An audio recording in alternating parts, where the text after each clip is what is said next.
महाराज जी, जैसे आज वृंदावन की होली शुरू हो गई है और अगले 4 दिन तक होली चलेगी। महाराज जी, बहुत सारे युवतियां आपको सुनती हैं, तो ये आज आपके यहाँ कोई संदेश सब भारतवासियों। हम तो सबसे यही प्रार्थना करेंगे कि होली महोत्सव प्रहलाद जी के द्वारा प्रकट किया गया है।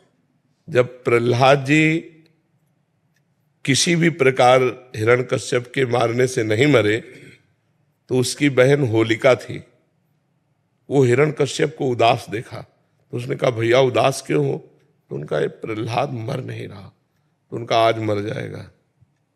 लकड़ी का बहुत सा ढेर लगाया जाए और उसमें लेकर हम प्रहलाद को बैठ जाएंगे, तो हमें अग्नि से वरदान मिला है, एक पट, शीतल पट, जिसको हम मोड़ लेंगे तो हमारा रोम भी नहीं झुलसेगा और प्रहलाद मर जाएगा।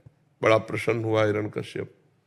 उसने बहुत लकड़ी का पहाड़ लगाया, उसमें ऐसा बनाया जिसमें प्रहलाद जी को लेकर उनकी बहन बैठ गई। प्रहलाद जी की बुआ हुई, हिरण्यकश्यप की बहन।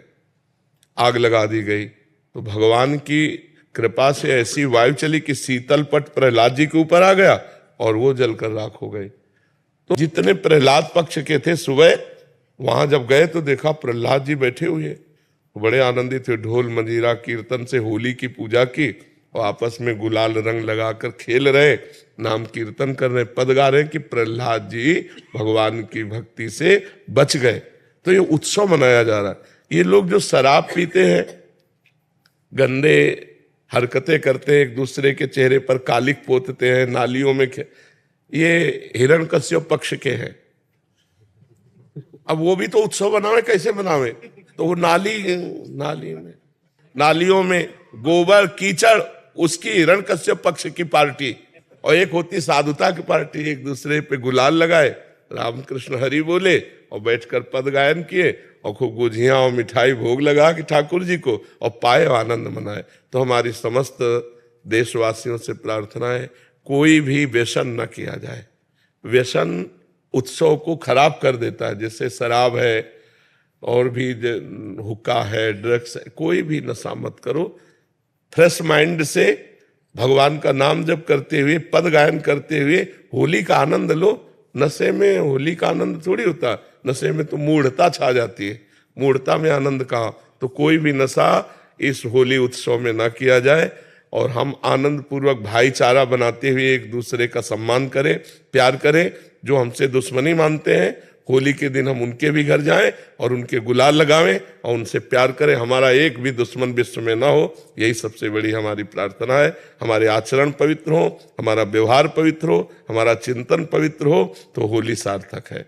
नहीं, कितने लोग नशा करके झगड़ा कर लेते हैं, कितने लोग अपनी हानि कर लेते हैं।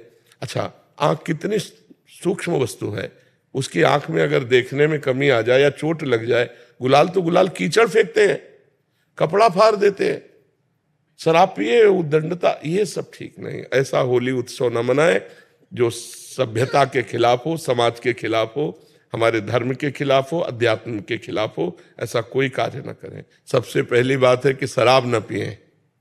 जो शराब पीते हैं होली उत्सव में स्वाहा कर दें।